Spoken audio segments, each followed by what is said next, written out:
questione, questione o mundo, questione até o fato de que tudo deve ser questionado. Bem-vindo, professor, se sinta à vontade e boa palestra. Em primeiro lugar, boa noite, agradecer o convite do meu curso de filosofia para participar aqui desse bate-papo com vocês. Na verdade, não é uma palestra, né? Porque todo mundo aí tomando cerveja, brincando, tal, de repente vem um cara cabuloso, chato falar de filosofia, né? Inclusive o pessoal vai falar, rapaz, para que serve isso? Né? Primeira coisa, Aristóteles, todo mundo aqui bem sabe, isso não serve para nada. Filosofia é inútil, né? E essa inutilidade da filosofia é que dá a ela a sua grandiosidade, a possibilidade que ela tem de poder discutir a realidade, de ter uma visão ampla da realidade, e inclusive muitas vezes discutir aquilo que não se discute ou que se vê com maus olhos, né?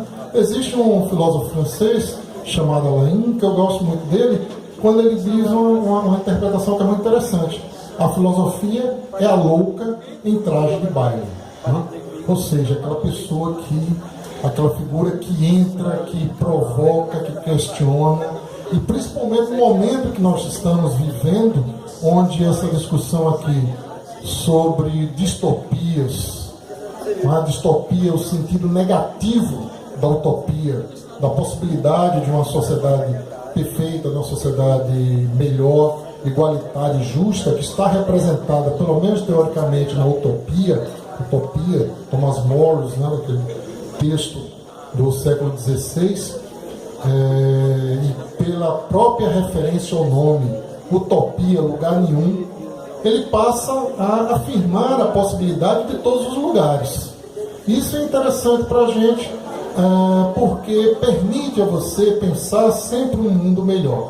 Estamos num mundo onde você está tendo um presidente nos Estados Unidos defendendo o fechamento de fronteiras, perseguição a imigrantes, estados do Mississippi, né, da região lá, Estados Unidos do Sul, fazendo leis de discriminação de gênero, de religião. Aqui nós tivemos uma lei que está sendo apelidada de Lei da Mordaça, e isso lembra bastante o tema da nossa discussão. Esse livro daqui, gente, que foi organizado pela professora Ildney Cavalcante e o professor Alfredo Cordoviola, que ele faz parte de um trabalho da UFAL, de um grupo de estudos que se chama Utopia e Literatura. E é fruto de uma reflexão de alguns anos. E o que é interessante também dentro desse texto, né, que me chamou a atenção, o trabalho na área de filosofia e estética, acho que estou fechando agora o doutorado na área de letras, e uma coisa que eu notei com muito bons olhos, a visão que o curso de letras ele começa a ter da história em quadrinhos. Daqui a pouco a gente vai falar um pouquinho sobre isso. Há 4, 5, 6 anos, se você fosse falar de um programa de pós-graduação ou um trabalho de conclusão de curso sobre quadrinhos, normalmente o pessoal fecharia, né? Viraria os olhos ali com um certo ar de snobismo. Afinal de contas, o quadrinhos, ou a história em quadrinhos, ou a banda desenhada, né? Ou a tirinha, dependendo de como você chama, ela era sempre vista como algo inferior, algo que não era adequado à leitura, inclusive, dos adultos. Aí por isso que você tem o nome, né, no língua inglesa, de comics, né? Justamente por quê? Porque era uma leitura que era considerada infantil. Embora, se você for discutir do ponto de vista do nascimento da própria tira desenhada, da banda desenhada, ela surge ao lado da grande literatura. Então existe um certo mito, né, que o Moacir Cisne, que é um grande pesquisador brasileiro da área de quadrinhos, coloca, de que a história em quadrinhos ela nasce no meio popular. Na realidade, não. Né? Muito pelo contrário, ela nasce, se você pegar algumas referências por volta de 1814, dentro dos magazines, dos jornais franceses, né? E inclusive chamando a atenção de grandes intelectuais, como Goethe, como Balzac, né? Que liam quadrinhos e achavam interessante. Né? O Monsieur Villebois, que é um texto austríaco, 1818, né? Dos jornais franceses, e que passa a ser uma figura interessante porque nos coloca aquela questão da visão clássica do quadrinhos. Ou seja, um desenho com um texto explicativo daquele desenho. E esse personagem é uma personagem interessante que ele sempre tenta se matar. São 3 tirinhos, né? Onde ele acorda deprimido, aí coloca uma corda, digamos, aqui na viga, vai pular da viga e a viga quebra. Né? Então, se quem lembra aqui dos Trapalhões, isso já passou várias vezes, ou quem lembra dos Simpsons, né? O Moe, o cara é tão azarado, tão desgraçado, que não consegue nunca se matar.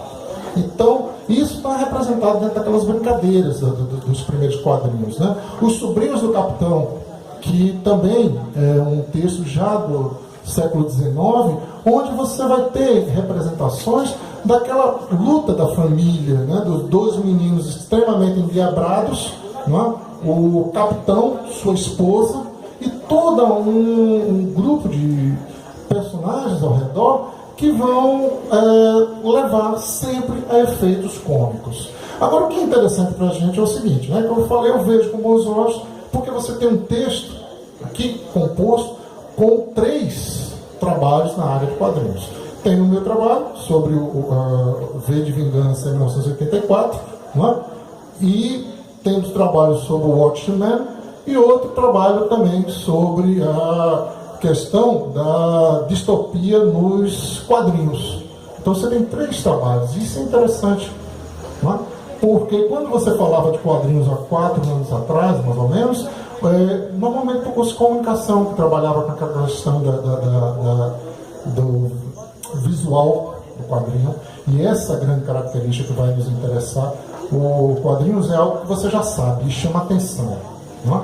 E o que é interessante para a gente é que essa linguagem que o quadrinhos constrói entre a imagem e o texto escrito é uma particularidade muito interessante, que leva inclusive a que os quadrinhos, mesmo quando não tem o texto literário, ou é construído em cima de onomatopeias, em cima de sons, por exemplo, quem gosta aqui de mangá, né?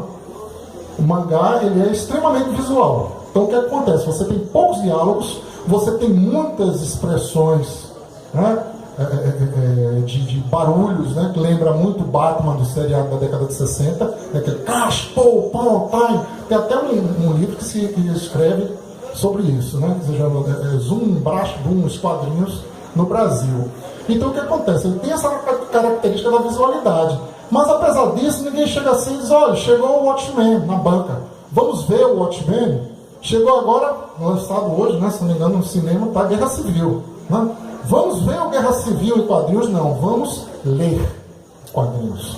Então o que é interessante para a gente é a questão da imagem, da construção iconográfica, podendo representar uma mensagem, uma ideia ou trazer uma determinada informação. Isso é característico do ser humano e representativo em várias culturas. Por exemplo, se você pegar nas cavernas de Altamira, né, nas cavernas da Idade da Pedra, você vai ter representações de bisões, de animais, aqui, né, escritos rupestres. E o que é interessante é essa ideia de continuidade, de movimento, que é uma característica essencial do quadrinho. O quadrinho, ele lhe dá uma ideia de movimento, de complementação. E o que é interessante que é uma complementação sempre associada àquele branco da sua mente. Você está ali colocando as imagens no ordemzinha certa. Daqui a pouco a gente fala isso. Então você vai ter lá na Idade Média uma representação clássica de uma sociedade ácrafa, né? Você tinha uma grande maioria de analfabetos e poucas pessoas que tinham acesso à cultura erudita, à cultura livresca. Então, como é que você representava as imagens que deveriam ser colocadas, principalmente dentro da questão religiosa? Através das imagens, né? Aí, tanto que o católico diz, olha, eu não adoro a imagem é uma representação de algo, de uma virtude, de um ideal que eu quero seguir. Não é? Se você chega na igreja, você tem aquela via sacra, eu acho isso daí genial. Ainda é uma recordação daquele tipo de transmissão de ideia, de informação, que você vai ter dentro da Idade Média. Não é? Você vai ter o padre falando sobre algo e ali está a representação. Ó. Jesus está passando ali, encontra o samaritano, e aquela ideia de movimento está ali presente. O Japão, você vai ver isso daí muito presente nas imagens e nos desenhos japoneses, que vão, inclusive, influenciar bastante os movimentos de vanguarda do final do século XIX e início do século XX. Né? Aí você vai ver o expressionismo, o impressionismo, os modernistas, todos eles começam a ficar encantados com aquela ideia de movimento que a imagem japonesa passa. Todo mundo aqui já deve ter visto, né? Aqueles samurais, aquele pessoal colocando. E é, inclusive, interessante que leva para a gente aquela questão do risível. Você ri de certas representações que o imaginário cultural japonês nos traz e está muito representado no mangá. Todo mundo aqui, por exemplo, lembra do Cavaleiro do Zodíaco. Quem é que lembra do Cavaleiro do Zodíaco? Está sendo relançado agora, né? Aí o Cavaleiro do Zodíaco, aí digamos, o Seiya, ou seja lá o que for, vai enfrentar o outro. Aí o cara tá ali, aí chega lá e fala, pela não sei o que, bagaça, que não sei o que, e vem, e levanta e faz aquela postura. Mas se ele fosse enfrentar um pistoleiro alagoano, quando eu começar, pelo não sei o que, eu quero pôr no meio da testa do cara. Vocês já pararam para pensar nisso? Outra coisa, o camarada sempre vai atacar, né? Você tem o Jiraiya, tem aquelas coisas, aí, golpe mortal da não sei o que, do pulso, pá! Peraí.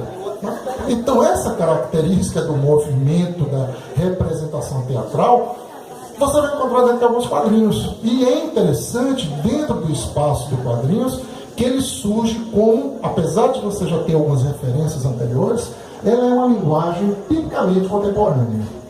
Ela surge para a cultura de massas, né?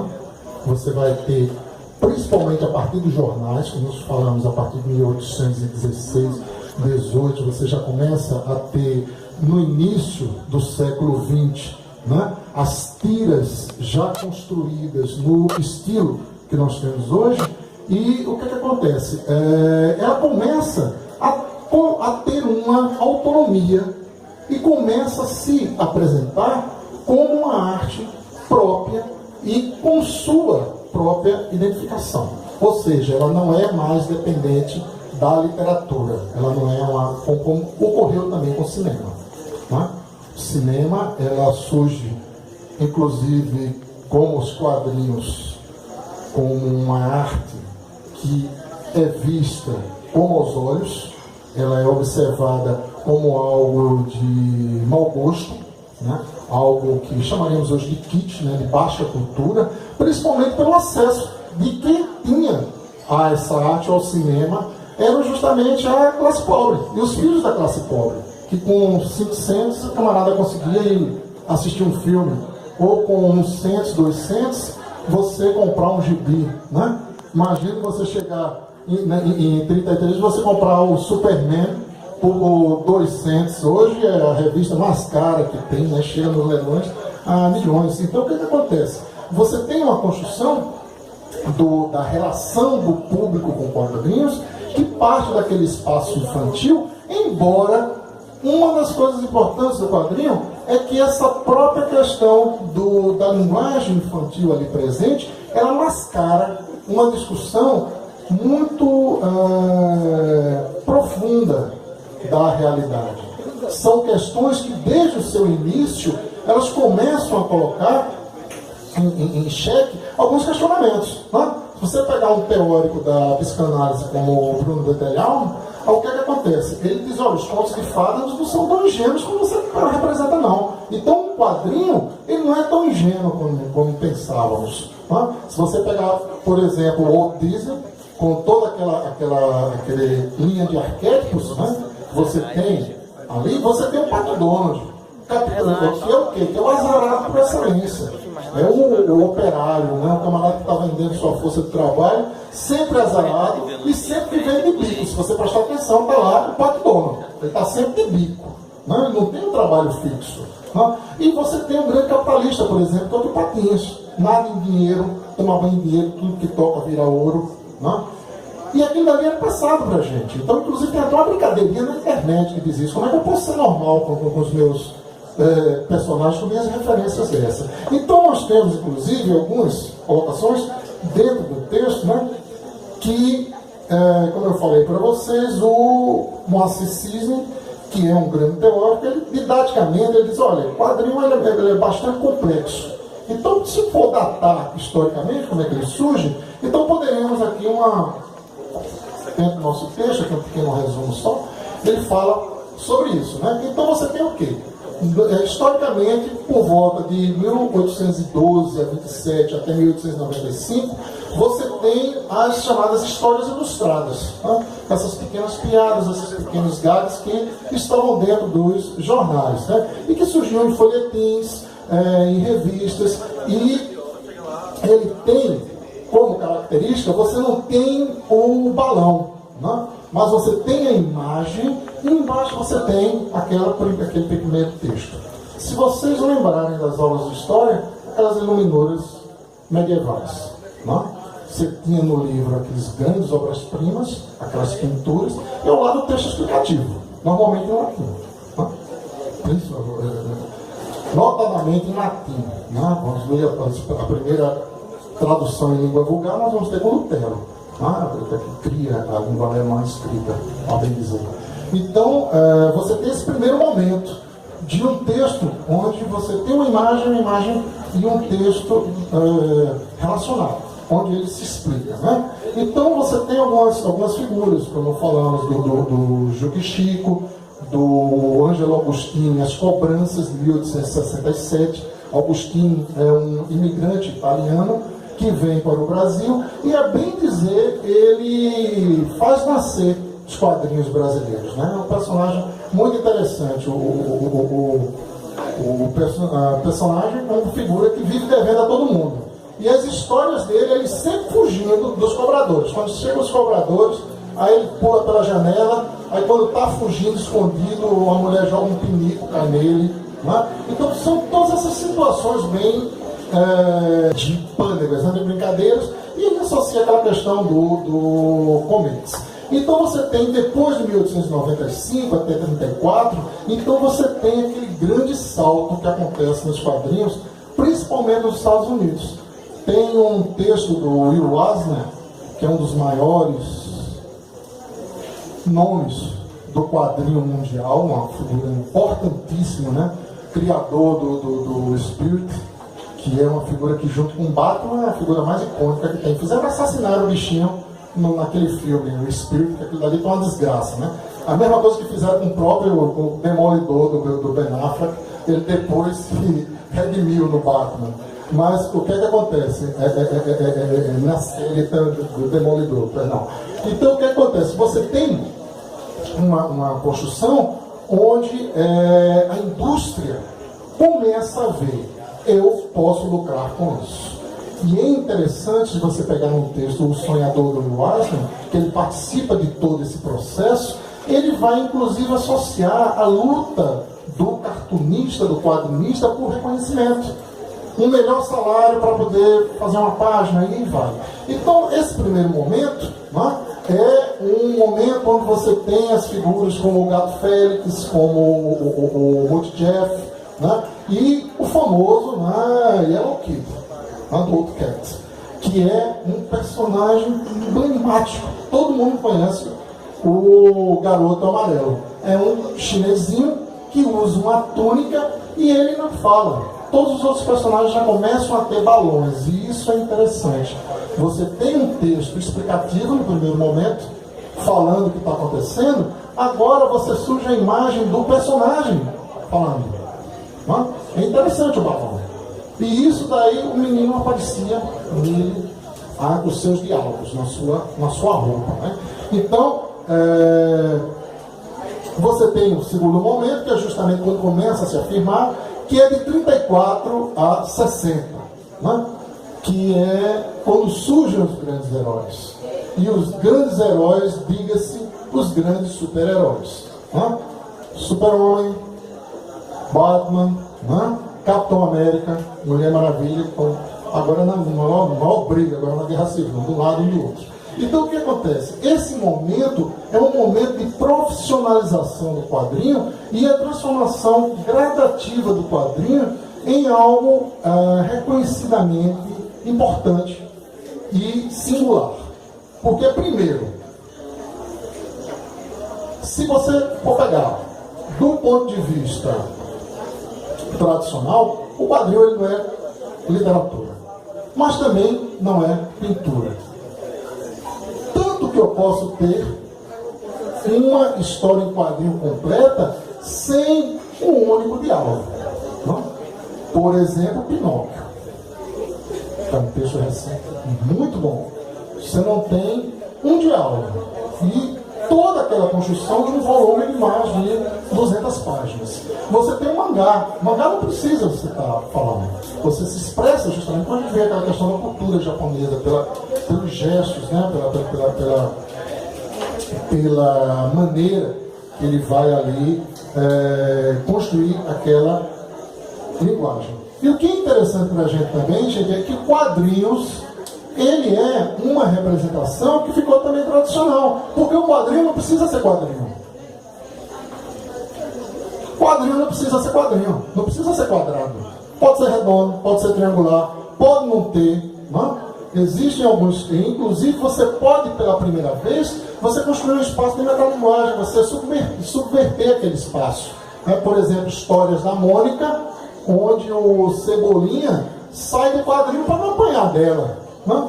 Ou histórias da Mônica, onde ela joga o Sansão e o Sansão, ele quebra o quadrinho. Né? E o camarada vai olhar lá na fora, o que é que eu estou vendo? Você tem um personagem que todo mundo aqui conhece, que é o Deadpool. Né? Principalmente pelo filme agora, né? Que vai ser agora o Deadpool 2, né? Já não sei se foi aí. Já tem spoiler que está ele já o Homem-Aranha. Que nos encontros, quando tem os dois, é muito engraçado, porque você tem dois tagarelas, né? O Wade Wilson parece comigo. Mesmo dormindo, não consegue parar de falar. Depois que você todo de olho aqui, gente, vai começar a perturbar mais um pouquinho, a gente dá uma paradinha para pegar fôlego. Ele fala em Homem-Aranha também. É uma personagem que tem uma representação onde, pela primeira vez, vocês notam, dentro da construção começa a surgir, principalmente a partir da década de 60, quando o quadrinhos ele começa a ser observado sob outra ótica. Em 1956, você tem aqui no Brasil o primeiro Congresso Mundial de Quadrinhos, que vai, pela primeira vez, estudar o quadrinho academicamente. Né? Montoya, Márcio Cisne, o Cortázar, são pessoas que vão pegar quadrinhos americanos, quadrinhos europeus e mostrar, olha, isso daqui tem uma importância, isso está sendo feito. Nos Estados Unidos, essa importância que se dá ao quadrinho se dá através do mercado. Não? Então, o que acontece? Já a partir da década de 40, você tem uma profissionalização dos cartunistas, através dos sindicatos e através das construções de grandes editoras. Né? Nós temos aqui, até hoje, a grande briga, DC e Marvel. Né? Mas existiam grandes outras, né? Editoras. Inclusive, agora, isso levou a uma confusão editorial tão grande, com o surgimento de vários super-heróis e personagens e tal, onde grandes empresas como a DC, como a Marvel, compravam dos outros, né, que fechavam. E isso leva a ter tantos personagens, mas tantos personagens, mas tantos personagens, que você tem personagens paralelos, Superboy, Supercão, Super isso, Super-Homem, né? com a sunguinha de fora, super-homem azul, super-homem vermelho e tal, várias Mulheres Maravilhas, vários outros personagens que viviam no mesmo espaço, né? Jonah Rex, que é um personagem que eu gosto muito, que é um bandoleiro, né, do Velho Oeste, que tem o rosto queimado, deformado, e ele é retirado do Velho Oeste e vai para o futuro apocalíptico. Então como é que você convive ali? Não dá. Então o que o pessoal faz? Faz na década de 70 a famosa Crise nas Infinitas Terras, onde mata todo mundo e reformula o universo de si, onde tivemos várias crises e cada crise querendo ser a última. A última agora foi a Convergência. Eu não vou dar uma de spoiler não, já não vou falar o finalzinho não, mas é interessante porque a busca é recuperar a originalidade de alguns personagens da crise para crise. Porque você tem algumas coisas assim que ficam meio estranhas. Quem curte aqui quadrinhos e conhece Lobo? Quem conhece Lobo? Lobo é um personagem que o camarada é mau. O cara não é ruim não. Ele é mau. É pior do que ressaca segunda-feira de 51 com um salame, né? O camarada passava em garrafa de Dom Bosco. Então o camarada é mau, ele não tem o que fazer, ele mata o planeta dele todinho para ser o único no mundo, para ser singular no universo, né? E o que acontece? Aí reformulou um cara, Arlequina é uma personagem que todo mundo conhece também agora pelo cinema, né? Uma figura que é maluca, é louca, ela é uma psicopata namorada do Coringa, né? Mas foi transformada num ídolo adolescente, então agora ela passa a ser uma justiceira e tal. Então essas construções do personagem, do super-herói, ele também está associado à própria necessidade do mercado. E, como falamos, o quadrinho ele surge dentro de uma cultura de massa. E o que é importante para a gente é que essa cultura de massa, ela começa a afirmar não apenas um público, mas também uma tendência. A partir do momento que o quadrinho ele deixa de ser visto apenas como literatura infantil, né, no seu próprio processo evolutivo, principalmente na Europa, com alguns personagens como Crepax, que cria mulheres que são antológicas na história dos quadrinhos, como Justine, que é baseada no Marquês de Sade, né, onde ela sofre vários abusos durante a história. O texto original do Marquês de Sade se chama Justine ou Os Infortúnios da Virtude. E ela tem uma irmã que é Juliette, que é depravada, que é tal. Aí um texto que atribuem a Sade se chama Juliette ou As Virtudes do Vício. Através do vício você consegue tudo. Através da virtude você consegue apenas ser destruído pela sociedade, ser transformado em objeto, ser humilhado e depois ter uma morte terrível. Então o que acontece? Os quadrinhos eles começam a ter agora uma mensagem que é uma mensagem extremamente sombria. Aquele otimismo do primeiro momento ele começa a se perder. O que acontece? O mundo ele não é preto e branco. O mundo não é bom e mau. O mundo não é Capitão América lutando contra Hitler. Né? O mundo é também os Estados Unidos fazendo seus absurdos na Coreia e no Vietnã. Né? O mundo é uma impossibilidade, inclusive, de me identificar como ser humano. E aí entra a questão da desumanização que passa a ser característica de vários quadrinhos, não apenas da literatura. E entra a própria questão da literatura distópica, né? Ou seja, o contrário da utopia.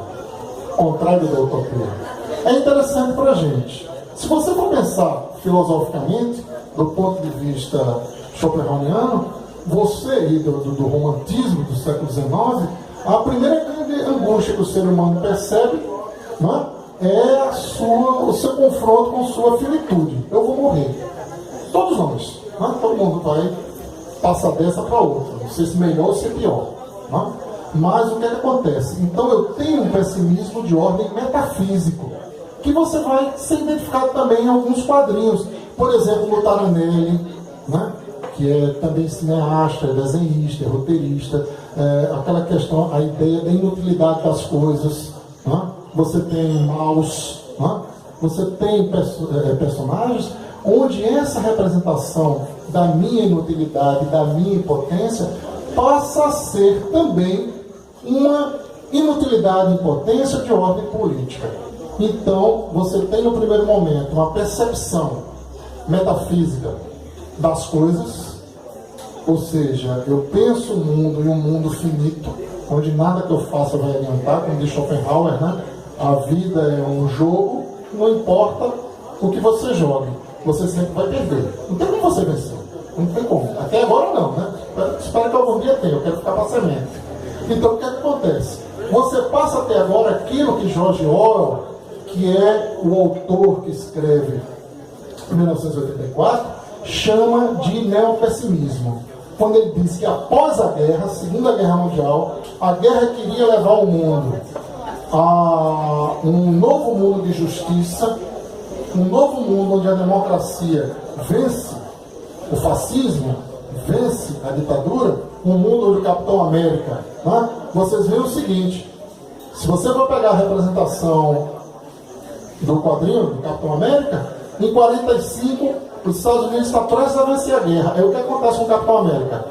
Ele tem o último confronto com o seu grande inimigo e cai, né? no mar gelado e é congelado. E só retorna na década de 70.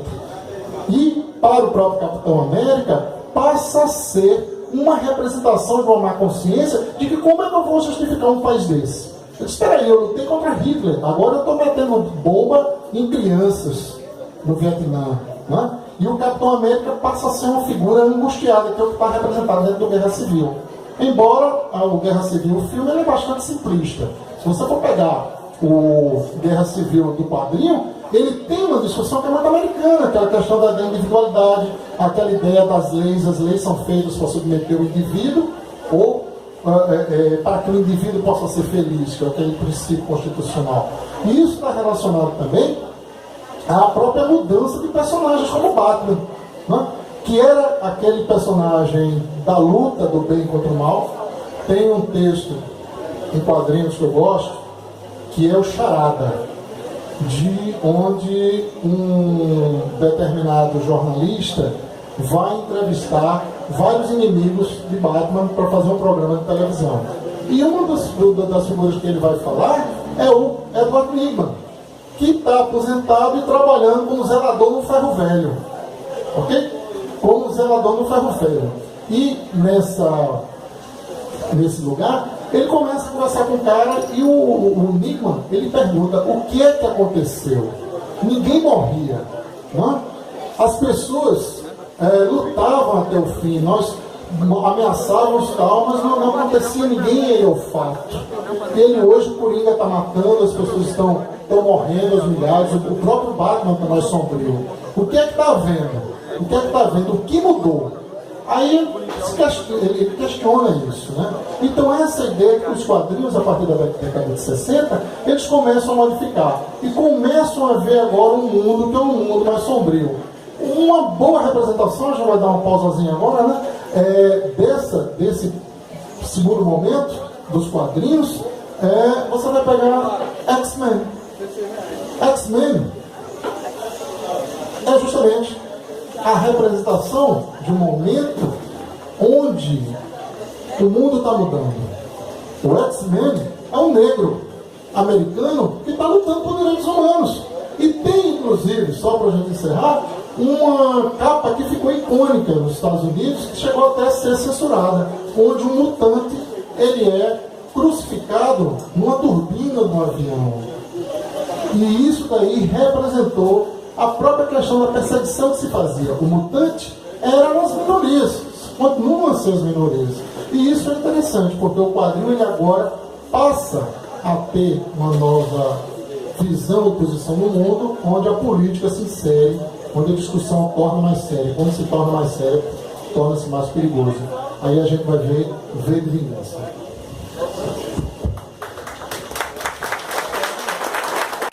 Muito bem, professor Fernando Guilherme.